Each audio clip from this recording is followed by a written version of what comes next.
Hi guys, we are back. It is season 2. Season 2. We're here. We've managed to make it. Yeah. Congratulations. I can't believe the producers gave us a green light for season 2. Right, that worked out. That worked out well for us. Yeah. So we are back with new questions, brand new Ponderers, and we have decided to start off our new season, our spooky season here at the very beginning with Halloween with another bracket system. We're going to go through and do our favorite villains, horror icons. What do we want to call them? Yeah. Right? Much, yeah. The killer KO. Exactly, our killer KO. So we're going to see who we think is going to come out top of the top if they face off against each other. And that's how we're welcoming everyone back. So we are excited to see you. We hope you're excited to see us. Give us your opinions, and we're going to go through and see, what do we pick? Who's our number one? Who do we think wins? I don't know. Honestly, this is my least favorite category of movie. I am the biggest bitch when it comes to horror movies. I was going to say that is true. So you do not like the scary movies. You are not into scary movies, which is wildly different from me because I love my scary movies. I do like my horror films for sure. So yeah, I'm very excited to see what your picks are and how they differ from mine. I mean, I know all the people on this category or in these categories, but right, we do. We have picked genuine icons. These are some of the big ones. All right, cool. So yeah, let's see who we think comes out on top. Do you want to start us off on your side? Sure. So we decided to go with werewolves, just the character, any franchise, just between their powers and exactly, because there's so many different variations of that. We see that again and again and again, but they do have a general similarity. We see a bunch of things come up a bunch of times, so we're going to use that as our base when we're looking at werewolves. Yes, and we got him versus Hannibal Lecter. Oh, Hannibal Lecter, who is one of my favorites. He is a very creepy dude. For sure. Okay, so when we're looking at werewolves, we have turning by the moon. Yep. So that's 3 nights that they turn into a wolf. They are not necessarily aware or in control of their behavior during that time. No. They are full-on wolf. They are completely destructive, strong, fast, in enhanced senses. They can do smell, taste. They've got the whole thing going on. Hearing is going on. Vision is going on. When they're human, they don't always know about their wolf nature. Yeah. So they can be generally completely unaware, but they're usually psychologically tortured. When you see them in the movie, they have some kind of deep distress going on because of this torn nature. Silver bullets are the big thing, right? With a werewolf. But I mean, enough damage, and I feel like you can take them out. They don't have anything beyond that. They're not necessarily guaranteed immortal, just strong and fast, and enhanced in some way. And then we have Hannibal Lecter, who is just a human, just a dude. Yeah, but he has pretty good intellect, and he's very smart and manipulative. Yes, exactly. So that's where I think he comes into play, because it's one of those things yes, if you run into a werewolf at the wrong time, and it's again the wrong time of day and the wrong time of month, so you have to find them during the night and on a full moon, or the nights before or after a full moon, then there is serious problem to you. Otherwise, that's just a human being. Yeah. And there's things that you can use to defeat them. Oh, Wolfsbane, that's another one. Or Wolfsbane, that's another that you can use for a werewolf. Hannibal Lecter is always aware. Yeah. He is hunting you 24/7. There is no end to his entire campaign. I don't know. I think that he might be the one for me that makes me more nervous. Oh, 100%. Because you're telling me I got 3 nights with a werewolf. Right. That's 3 nights. If I make it through the night, I'm good. Yeah, exactly. This guy's going to keep coming at me. I can survive in the woods. I'll just be quiet and still, and I'll disguise myself. I'll have some camouflage. I can do some scent work. It'll be fine. I can survive a werewolf. Hannibal Lecter? No, he's too smart. He's always coming. You can't stop that. No, I don't like that. Those are not my odds. In the movie, doesn't he work within the FBI at some point? Absolutely. He totally does. He partners with Jack Crawford at the FBI and Will Graham. He at one point is helping them profile and sending them to other killers as opposed to himself, diverting their efforts from his crimes. Yeah, there's no, and then he breaks out of FBI hold and gets free a second time. Like there's no question. He's pretty much unstoppable for me between the two. So I think, and if like it came down to a battle between the two, you let him find this Wolfman, he'd be able to profile who he is, find him in his day to day life, and have him completely wrecked before the next full moon. There's no question. Oh, I believe that too. Yeah. So he has my pick. yes, Hannibal all the way. Hannibal. Because I mean, like I said, if you make it 3 nights, you're good. Right? You can do this. All right, perfect. All right, do we want to shift over to your side now? Yes, we can do that. Okay, so our choice over here is a little different. We have, starting with Death from the Final Destination movies, a very specific death entity here. So we have planning, we have cunning and craftiness, we have a weird macabre sense of humor coming from this variation of death. From the very beginning of this franchise, it's all about manipulating the victims. It's one of those things. Death has its plan and its design, and you cannot defeat that unless you find some very specific loopholes. Yeah. In which case you can defeat death and things are fine. So it is. There's really creative ways that death is going to come at you, but it's not necessarily like infallible. You do have some wiggle room depending on what you do with it. And then we have Patrick Bateman from the American Psycho franchise, who is just unmitigated crazy. The man is just like no holds barred. He has, again, his own specific rules that he's operating under, but in terms of you being able to stop him or like persuade him or operate outside those rules, it's not going to happen. Yeah. He's got his own code. So that's an interesting matchup. I remember watching that movie and just thinking this guy is absolutely out of his mind. Yes. It is a fantastic portrayal by Christian Bale. So it's originally a book. American Psycho is also originally a book. But watching him bring that to life, especially like the scene with the whole vibe of him, the cards, I absolutely love that moment. And then again, him with the axe and the entire scene with Jared Leto is so well done. He's fantastic. Absolutely terrifying. I do think that death as an entity in Final Destination is going to give me a hard time.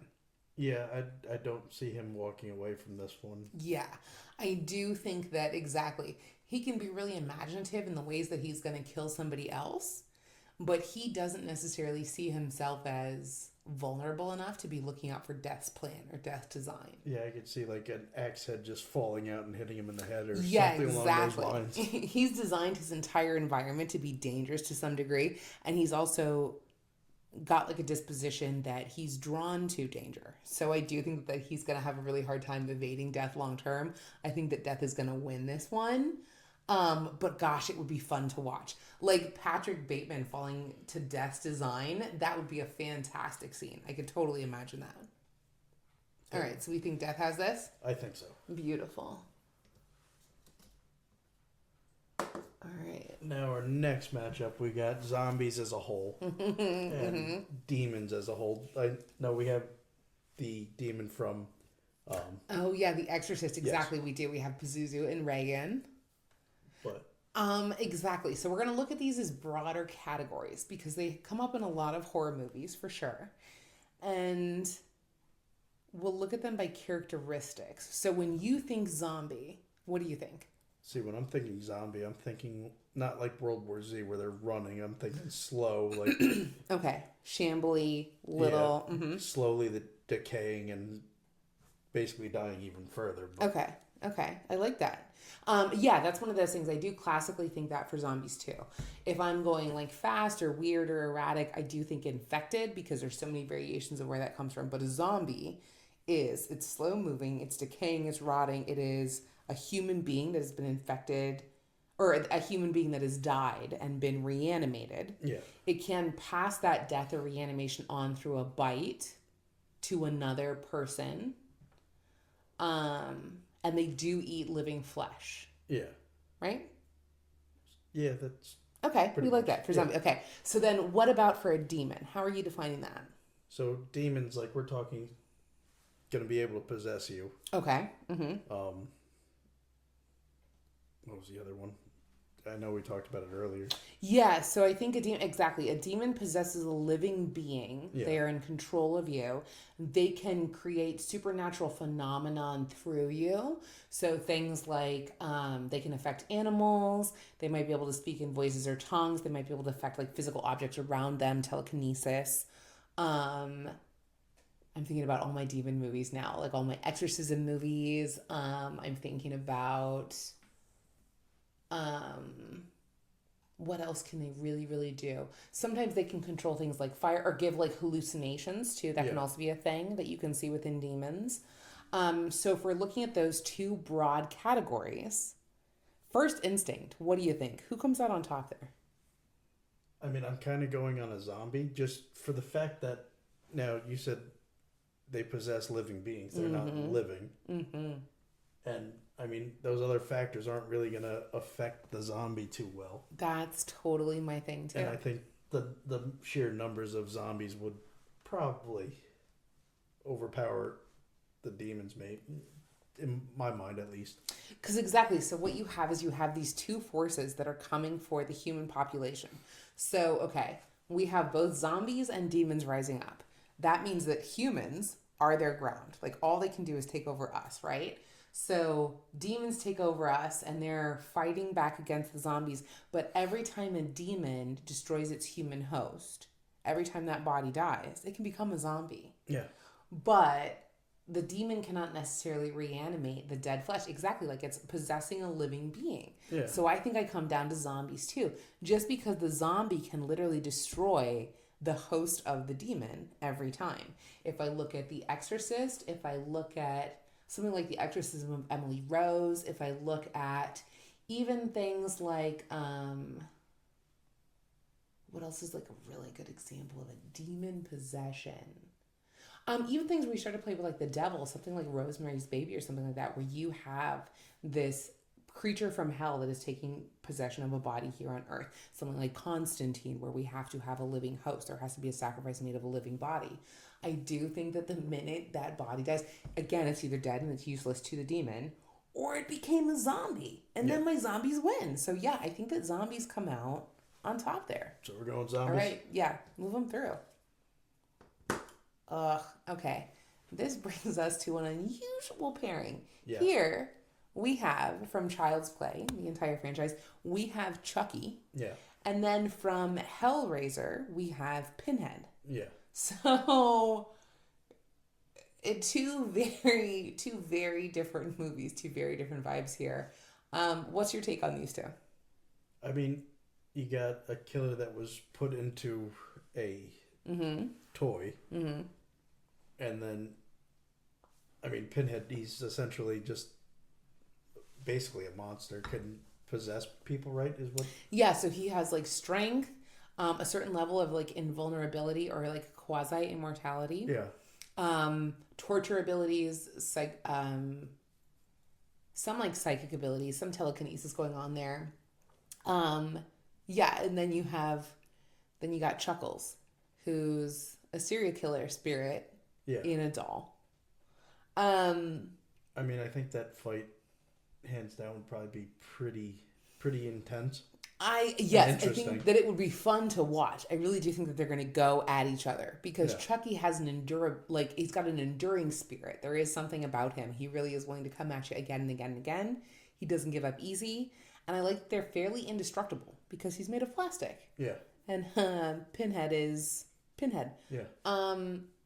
I will say on a personal level, I do have a very hard time being afraid of anything that's like 3 foot or shorter. We have it here with Chucky. The same thing happens for me in Pet Sematary when the little boy gets turned into or like is possessed by the spirit of the cemetery. Again, whenever you're fighting something that's like knee height or shorter, I feel like you should be able to win this fight. I feel like this should be pretty easy. I don't know. You haven't seen Amanda Mad. Exactly. There could be circumstances that change your mind. So I think that Chucky is like, he's going to give his all. But if I had to guess, I think it's probably going to be Pinhead. Yeah. No, right? I'm in the same boat. Okay, cool. I feel like a doll's going to eventually get thrown through a chipper or something. Right, exactly. Like there's just a level to which you can pick him up and hold him if you really need to. I mean, just, yeah, he could bite you, but if you take away his blade, this is pretty doable. So I feel like Pinhead's going to take that one. All right. Next up, we got Jason versus the Leprechaun. Jason versus the Leprechaun. Okay, so as previously mentioned, size is a danger factor for me. Yeah. But you have picked a creature that has significantly more power powers than Chucky does. That's true. The Leprechaun is not to necessarily be underestimated. That's some serious magical power. And he freaked me out. I'm not going to lie to you. It's an uncomfortable face. Yeah, you really... A friend of mine would always, like, every St. Patty's Day would religiously play the movie constantly. Like, we're watching this. It's like, this is the don't movie. Want to.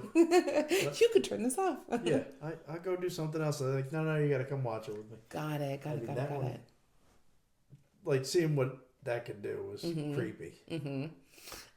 Jason for me is definitely one that, like, he's got a creepy, like a scary vibe going on. Yeah. There is something about like that masked killer, that completely faceless horror and dread that is definitely creepy, but I don't know if he's the scariest version for me. I like his movies. They're very, very fun. But once you put him up against, like, even when you get to the point where he's up against Freddy, yeah, I don't think I'm super concerned about him. So this is a situation where, despite the fact that the Leprechaun is tiny, his magical abilities, because Jason is, he's really durable. Yeah. He has a lot of strength going on, but essentially past that, what he has is a machete and a lot of rage. Useful, but it's not going to carry you forever. No. The Leprechaun has magical powers going on with his mischief. So that is some pretty heinous fuckery. I think for me, it's the Leprechaun. Yeah, no, I think so too. I mean, it'd be interesting to see how durable Jason actually is, but... Yeah, exactly. And, like, Jason is also, he's a very serious creature. There is no, like, mischief in his story. He is, like, a down-the-line, I'm killing for revenge, I have my own vibe, I'm doing this one specific thing kind of killer. So I do think that it would be fun to watch them go head-to-head because there's so much mischief in the Leprechaun. Like, that would be really fun. Jason is not into this kind of trickery and nonsense. But I think at the end of the day, the Leprechaun probably takes him. I think so. I mean, it'd be interesting, and I think it'd go longer than we think it would. But yes, I can see, like, multiple days of this. I can see it really kind of dragging out for a little bit. Yeah. And especially if you're in, like, a fun location like a camp where we have, like, humans involved or, like, being caught up in what's going on between the two, that could be fun to watch for sure. But it's the Leprechaun for me. Okay. So this is a really fun mashup. It's weird. It's an interesting combination. We have Dracula, the original vampire, or like vampires as a whole, that entire archetype, the old world monster, like one of the first monsters that we still have around and really recognize as scary. And then we have like one of our brand new fears, one of our new monsters that shows up in movies. And that's like that AI, android, futuristic tech, that computer that can think and come at you in various form. And because of that, it's just such a crazy blend. Those two ideas are so opposite. What is your take? What do you come up with for that? So what scares me with AI is, like, can it take over multiple, like, bodies pretty much? Like with going from one robot to another, like... Yes. When is it going to get to a point where, like, the internet doesn't connect it to something else? Yes. Where a vampire, I mean... Yeah, they're fast, they're durable, they can fly. Mm-hmm. But, I mean, a robot's pretty accurate with what they could do. And shooting a stake at it or something like Van Helsing's rifle that he had where it just kept shooting. Yeah, exactly. They'd be able to organize some kind of, or like engineer some kind of light source that just burns them right down to the ground or something like that. Too many weaknesses where AI is pretty damn powerful. Yeah. AI is one of those things. Like, frankly, on our board, if I'm looking at things that I'm genuinely concerned about in my life, it is AI. Yeah. That's the one that I think might actually come to kill me someday. Out of everything that's up here, it's not Dracula. Well, this is AI why might I'm be the always one. nice to like the Alexas and everything. Yeah, exactly. You got to be real patient because you never know what's going to Yeah. happen. But and like vampires do, they do have like they're coming after human beings. There is a lot that's going on there. They're definitely creepy, and we do have a genuine threat, like on a one-on-one basis. You've got speed, you have strength. They're going to eat you to stay alive. Yeah. Depending on the story origin, they've got their own special abilities. But AI, man, if you have the ability to, again, if everything that is electronically connected via the internet is your resource, if a machine is able to reason through or logic its way into killing. No, I'm sorry. There's too much that we have left in the hands of the machine for me to feel safe. That is going to destroy everything. And especially because I'm frankly not even sure that Dracula would really get what was going on. No. He'd be like, oh, this computer, like, there's no way. My man is too old school. He's not going to get the threat. He's going to see this tiny little robot child coming at him, Megan or whatever it is, and have no idea that that's not a person. He's going to try and put the whammy on them, and then she's going to have his head off before he even knows what's going on. I don't trust this. Yeah, I think AI probably take this. Oh, yeah, AI, man, coming at you. All right. Next up, we have Freddy versus Pennywise. Now, this one's interesting because thinking about it, like Freddy, everybody has to sleep. Yes. You're done. That is true. So these are two. I really like this mashup. I think this is like a really fun pairing because they are both essentially motivated by feeding off of. They're powered by the same thing. Yeah. It's human fear. Exactly. Yeah. Like that's what they need. That's what they're surviving off of. But they're gathering it in different ways. They need the different source. They're functioning in different ways to get there. Super fun. So Freddy, exactly. He's going to come to you in your dreams, and then he can manifest as whatever nightmare he needs to, and he's going to come for your fear.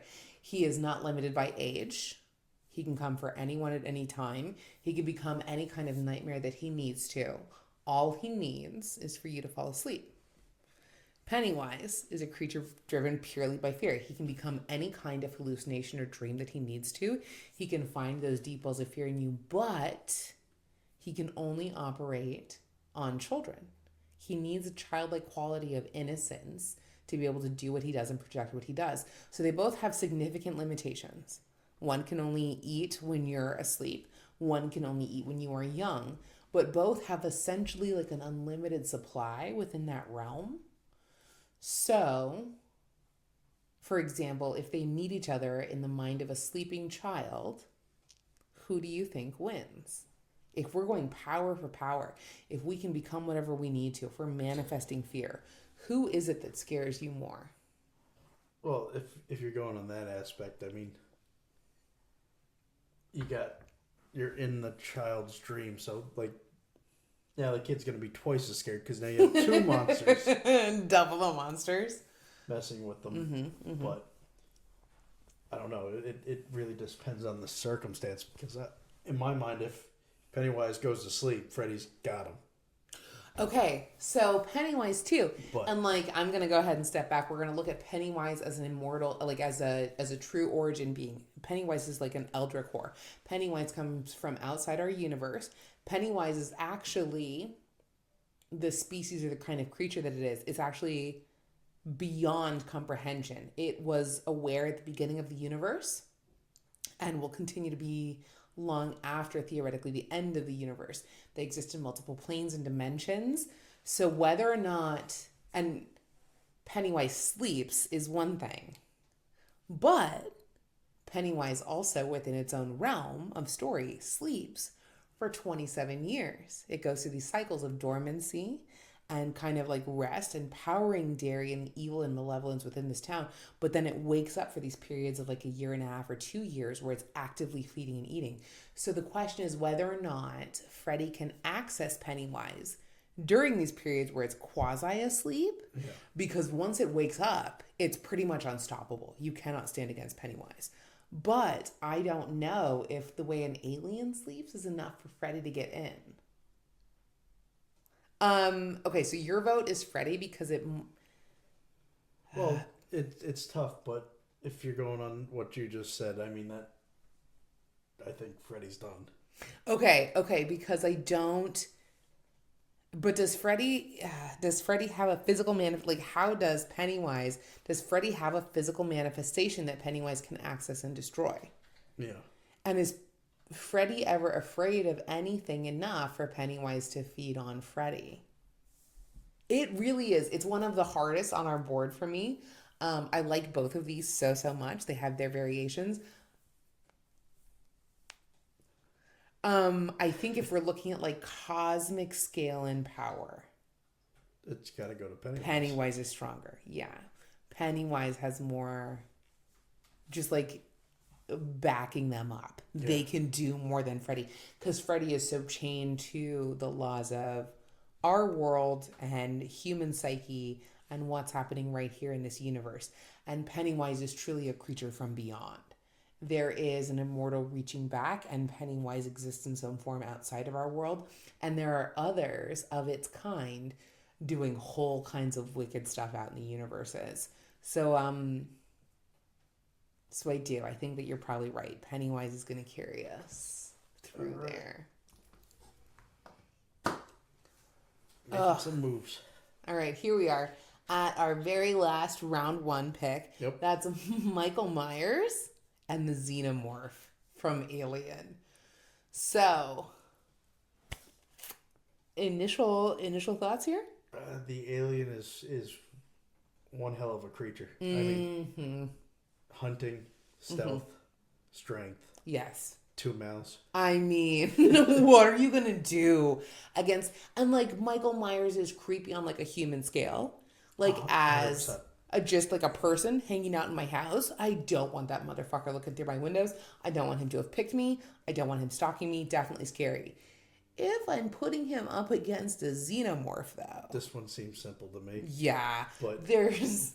I mean, the man doesn't run. He walks towards everything. Right? It's a slow advance. And it is freaky as hell. And like the way he does what he does. The stillness of the face, the character design. Yeah. No, the little emotion that comes through. Yes. Yes. Yeah, totally scary. Yes. But when you're face to face with a xenomorph, I don't see him walking away. No, it's twice the face. There's no question the xenomorph is taking this all day long. Like, even the stalking and the hiding potential. When you look at the first Alien, the xenomorph at various times is hiding within the bells. Ridley walks past it and it crawls out of walls, and you realize that it's been there the entire time. So I think that the Alien is definitely going to take 100%. It. We appreciate your effort, Michael Myers, but you're not our pick for this round. I don't think that'd be the most exciting battle on this board. No, I think that one's going down a little bit faster.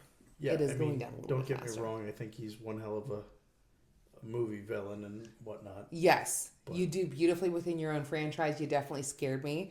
But sorry, you got the luck of the draw here. Yeah, this one was Alien is going to take you right down. All right, perfect. So that is our round 1 picks done. Round 1. And now we are on to round 2.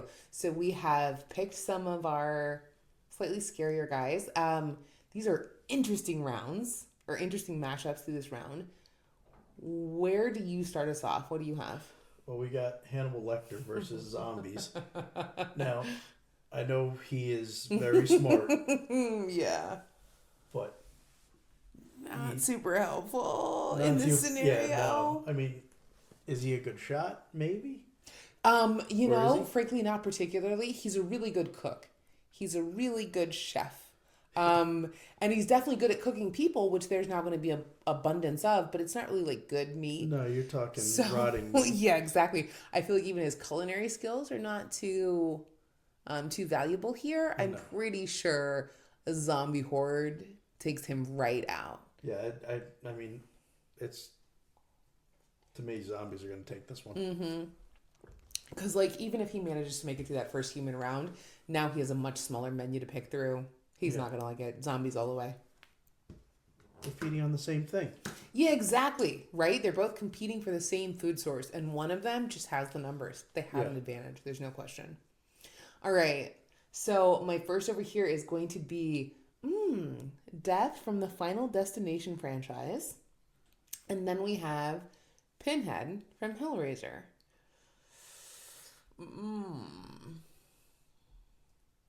So we have, this is a very interesting combination. Because Pinhead has to some degree immortality or indestructibility. And we have some like telekinesis and like some psychic abilities of our own. But Death from the Final Destination series theoretically cannot be defeated. Will continue to come for you until order is restored or until its final goal is reached. So, I mean, to be honest, he can, like, manipulate people too, right, Pinhead? Yes, yes. So, what says he doesn't keep throwing people at him until he's content? Oh, okay. So maybe Pinhead is just able to keep Death at bay so long, like able to be constantly distracting Death with a new supply of victims. And that's all that really needs to happen to keep him going. That's all I'm thinking of. I like that. I do think that Pinhead is cleverer than Death in the Final Destination. There is like a raw animal cunning. Like you do watch Death pull off some really fun tricks through that entire movie series. But Pinhead could probably maintain a series of ruses, like could probably maintain longer than Death. That's all I'm thinking on this one. It's a fun choice. It's not exactly what I expect, but I like that. You know what? We're going to put Pinhead through. Bam. Death is going to come down this round, and we're going to do Pinhead. I bet none of you saw that coming. Yeah, surprise, guys, surprise. Because I didn't either. Let us know. I know, but I think that that's fun. I really do like that idea of like, cool, I'm just going to throw bodies at you until things are good, man. Yeah. I'll just keep putting someone in my way, and I'll stay alive like that. Very fun. Nice. Yeah. Nice. Next up, this one's pretty interesting because now we got two magical people. We do. For me, though, we have two different kinds of magic. We have the leprechaun who's coming in, and there's a little bit of mischief still going on in this magic. We are definitely, like, we're malevolent. We're coming after people. We're doing terrible things. But we're doing it with a sense of humor. Yeah. And Pennywise is much less concerned about that. Yeah. Pennywise is much more willing to just, like, I do want to scare you, but it's all about the fear for me. Like, I don't care if things are amusing or fun. The only point is to find the thing in you that is the most vulnerable and extort that as much as possible. So yeah, where the leprechaun's trying to have fun with it the whole time. Yes, exactly.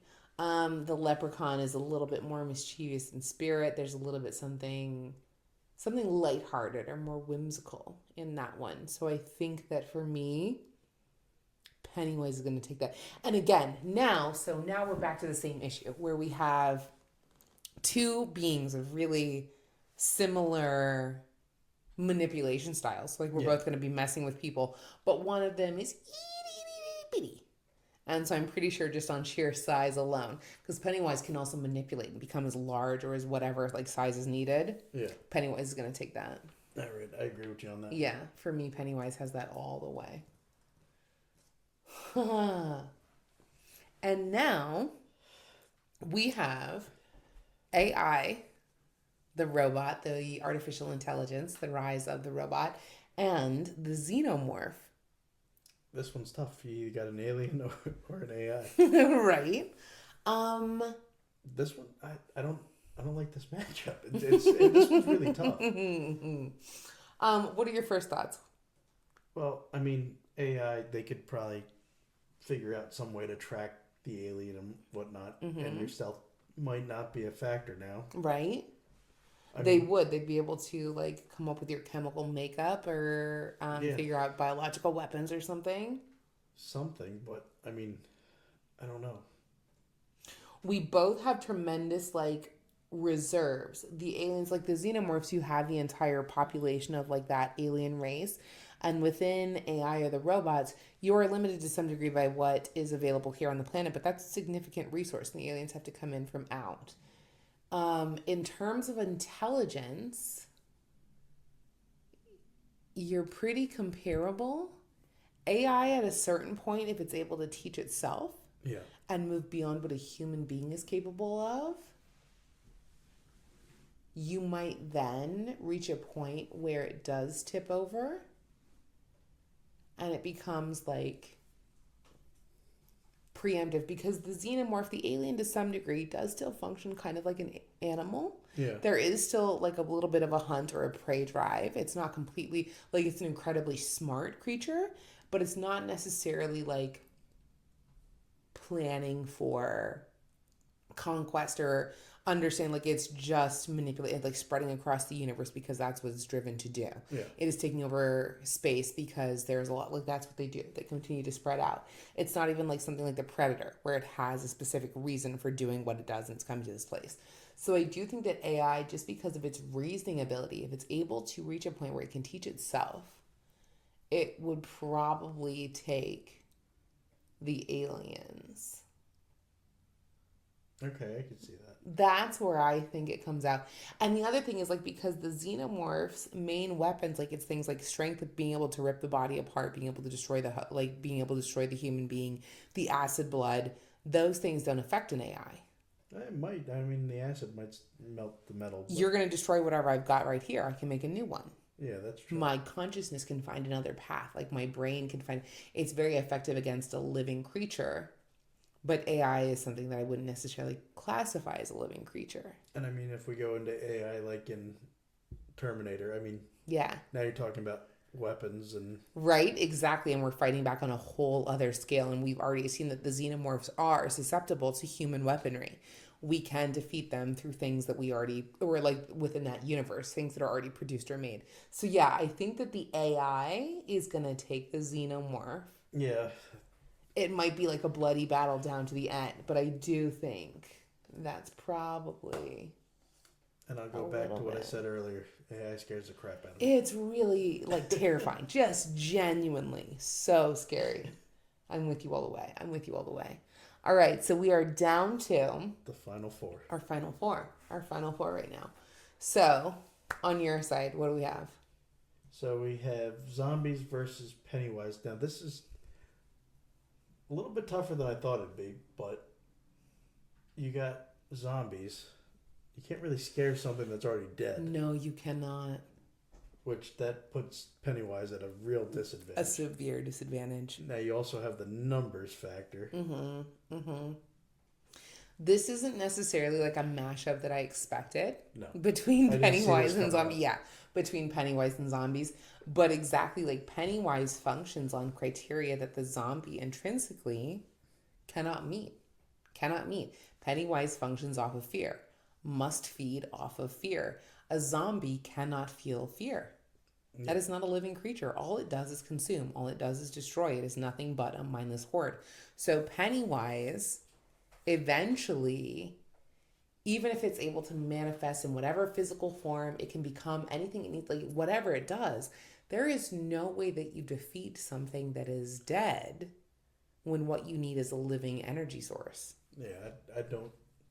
As much as he's a formidable foe, I don't think he's coming out. Which I never thought I'd say when I looked at this list. Yeah, but zombies really do. Like, again, a sheer numbers game. Even if there's just like an exhaustion factor, like even if Pennywise reaches a point where it just cannot continue to fight anymore, it's just too tired. You've reached your 27-year stasis or whatever. You wake back up, there is nothing left for you to do. No. The entire world is zombies. You try and come up as anything, they're just going to shred you apart. I think it's going to be zombies that come out as number one on that. Well, if we're going on the 27 years, maybe at that point they're decayed too much to where they all die out. So then there's nothing left. Exactly. And then you just come up and you starve to death, or you have to leave the planet. You still have nothing going for you. Essentially, you've lost on planet Earth. The zombies took it. It was theirs. Yeah, I think you're right. So I think zombies win that one. We're moving them on. Whoa. Okay. Did not see that making the finals. Right? I'm surprised by a lot of the choices. I'm surprised by a lot of the things that have made it. It was an interesting starting lineup that changed a lot. Okay, so on this side, we have Pinhead. Yep. And then we have AI and artificial intelligence. Yeah. And I'm going to tell you, This feels a lot like the other side. It really does. Thank you. Because we have a numbers game. We have the fact that we can, like you can, and Pinhead can. He can throw whatever he wants up against the computers. You can manipulate, but you can't psychologically destroy a machine. No. As long as they continue to reproduce. And he doesn't have enough power because his main domain is going to be a human life form or human existence. He does not have enough power to destroy all of computer or artificial intelligence, all of machine working. So... yeah, I'd see AI walking away with this one. Right? I think so too. I think that AI is the winner there. Again, just a numbers game. So now we have two variations of numbers. Yeah. Of essentially like the same thing. We are okay. We're looking at two sides of the same coin is really what it is. We're looking at an unstoppable force and an immovable object. You have the entire human race Yep. that rises up against everything that we've created. Or everything that we've created that rises up against us. Yeah. And the only question is, what is there more of? And I think that that comes down to maybe a question of time. Well, time, and then the other thing is zombies aren't going to go after AI. Because they're not living. No, there And is... they're not going to feed anything on it. Yeah, there's no intelligence and no thinking in a zombie. AI is intrinsically intelligent. Yeah. It is still reasoning through and rationing and going, oh, cool, this is a problem. But are those two beings like ever going to fight each other? I mean, I guess if you have AI piloting human bodies, zombies might rise up against it. Yeah. And then AI decides what? I'm not willing to be destroyed for this living dead force. So yeah, they can use missiles, like they have will, direction, strength, and zombies are just like what? Shuffling around? They're just like little dead guys? I see AI taking this one. I think so too. Oh, goodness. Okay, AI becomes our number one horror villain, the number one thing that we are scared of in a scary movie. It is the thing that we think you should be most aware of. And guys, distressingly, It just KO'd through everything. it is the only thing out of all of these that actually exists in real life. None of the others are real. None of the others actually exist. AI is the only thing that we genuinely have. Yeah, well, death is real, but... I mean, true, but not this version. Not this version, that's true. Yeah. But somehow it is. It is the thing that I think is most likely in our entire board to come out as the winner. This is terrifying. So be aware. Yeah, that's a problem. That's a problem right there. Be nice to your AI devices. Yes, exactly. Say thank you maybe to your Siri a little bit more, your Alexa. Oh, goodness be gracious. Yeah, I do. I think that it's going to be AI that takes our number one spot. All right. So if you guys disagree with us, let us know. Yeah, I'd love to know why. But maybe send like paper mail and don't like disrespect AI like on a chat or anything like that. Don't send it in the just be careful what you say in like YouTube or TikTok or whatever, just in case you make the computer angry. Yeah. We don't know what's gonna happen. Exactly. Let us know if your choices are any different. Let us know what your favorite horror icons were. Like, what are some of the things that scared you the most when you were young, when you watched scary movies? What are some of the things that have always stayed with you? What do you think is most likely to come out? Was there any other monster or villain that we didn't think of for our list that would have been a contender? Because we rotated through so many. Yeah, we went through a lot. Before we came down to this. So exactly, let us know if we should do another round at some point, if there's somebody else that we should include. And, let us know if you've gotten any weird messages from your computers, I guess. That's the other thing, is just any early warning signs. Yeah. Give us a shout. All right, perfect. So I'm Lauren. I'm Joe. And we hope that you guys enjoyed. We are so excited to be back, and we'll be talking to you guys about a whole bunch of stuff this season. So have fun, Enjoy your Halloween. Yep. Get dressed up. Have a fun spooky season, and we'll talk to you guys soon. All right. Bye.